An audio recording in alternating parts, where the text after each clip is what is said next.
But we are only talking about Lions today, and we really want to go through position by position here, and really let's just talk about the training camp battles, because usually it's with a bunch of starters, and we don't have that problem as much as we have in years past, to where the battles would really start. But let's start with quarterback, and I mean it's really obvious. Obviously, Jared Goff is our quarterback, but I guess the question would be, how many quarterbacks do you think that the Lions are going to keep on the roster?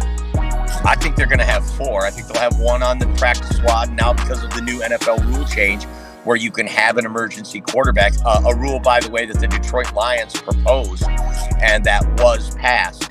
We saw what happened with San Francisco 49ers last year. You don't have enough quarterback depth. And Brad Holmes even alluded to it in a press conference a couple of months ago, that they kind of slid into home with no real plan what to do if Goff were to get hurt. Now they drafted Hendon Hooker. They still have Nate Sudfeld. I still believe they'll bring in a veteran quarterback to round out the cast to make it at least 4. So you aren't really buying the Hendon Hooker hype for any type of 2023 type of deal. He is definitely, in your mind, I mean, he's going to be a red shirt, right? No, I think he's still on. I think he makes the 53-man roster, and he's on the sidelines. And Nate Sudfeld is number 2. I mean, there are talks of him possibly starting on the PUP list, and maybe just go ahead and just take him out for the first 6 weeks, and then maybe Adrian Martinez, gets to be on that practice squad, and they only roster 2 on the main roster, possibly. Yeah, I mean, the PUP list is separate of the practice squad and the 53-man roster, so he could reside there on the PUP list for 6 weeks. That would be a solution to having too many quarterbacks. So definitely he falls into that category coming off of an ACL. And, with I think they really do like Adrian Martinez. I think that's an undersold commodity right here. And that 3 quarterback rule, I mean, if they are keeping Sudfeld as the backup and then having a guy like Adrian Martinez to where somebody couldn't steal him, which is a big thing, because if they do make him go to the practice squad, that would mean that other teams could come in and bid on him and possibly steal him from your practice squad, whereas if he was on the roster, they would be able to protect him. Yeah, well, 18 on the practice squad, you can protect 6. So The Lions protect him on the practice. They could protect him, but you could use the protection in other spots. Right, DBs, offensive linemen, those are the things they love to protect for depth because injuries happen at those positions so often. So there was a article that came out. We're going to put a little thing out tomorrow on it, and not an article, but they were saying Chuck Pagano had said that Jared Goff, if he were to lead the Detroit Lions to a division win and then a home playoff game and a playoff victory, that he would be an MVP candidate.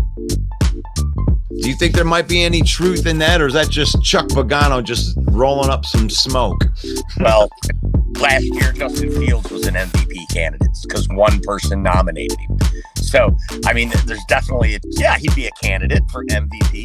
But, I mean, let's face it, if he takes this team to the Super Bowl, then Super Bowl, what? Right, what? Stop playing with us. He's an MVP candidate if that happens. Yeah, we got Drew in here, says that Hendon Hooker will be the number 3.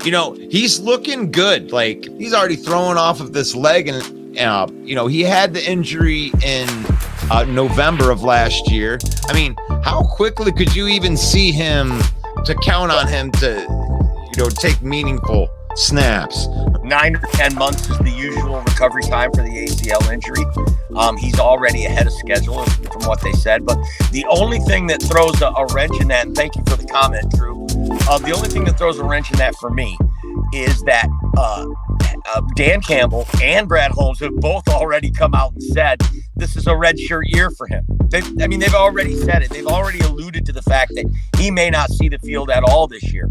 And to your point, Russ, Blake Martinez might fill that role as the number 3. But I think as Lions fans, we're all excited to see Hendon Hooker suit up number 12 and at least be on the sideline. And I would love to know what you guys think of this, but I honestly, in the camp of how they handle Jamison Williams, that even if he was ready in 9 months, that what's the rush here, especially when you got Jared Goff playing at a high level. We know Jared Goff is the quarterback. We'll see who can win that backup position. It looks like it's going to be Nate Sudfeld, but who knows? Who knows what's going to happen when they get into training camp?